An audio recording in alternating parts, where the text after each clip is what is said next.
Cautiously optimistic. That's the common sentiment in the dairy industry when it comes to the pending trade agreement with the U.S., Mexico, and Canada. When President Trump first announced plans to revise the decades-old North American Free Trade Agreement, NAFTA, many were concerned where the negotiations may lead. The result is the USMCA, and tentative plans released earlier this month detail first steps of the U.S. Mexico-Canada Agreement. I think that without a doubt the U.S. should look at this as a dairy industry, at least as a positive. But I would also say probably temper your enthusiasm. That's Mark Stephenson, Director of Dairy Policy Analysis for the University of Wisconsin-Madison. He describes the high points of the pending USMCA. Under that program, dairy provisions for Mexico and U.S. trade would kind of go back to where they were before, with one exception. This is an important one.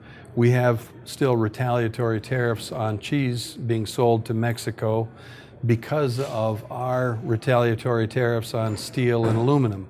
That has to be negotiated separately.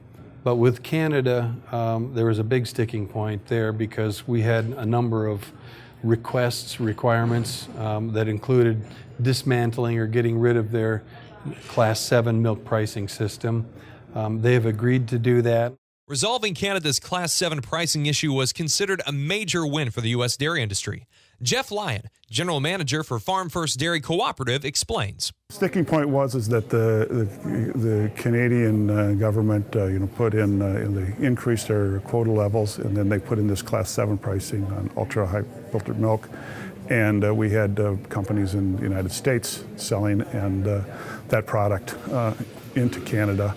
And that Class 7 pricing basically made it very difficult for them to participate in that market. At least on those kinds of things, people have an opportunity to participate in that market and make those sales kind of thing. Doesn't guarantee anything, but obviously it may allow for those sales to continue. And with U.S. dairy producers facing nearly 4 years of challenging milk prices, the export market continues to play a vital role, especially with key trade partners, Mexico and Canada.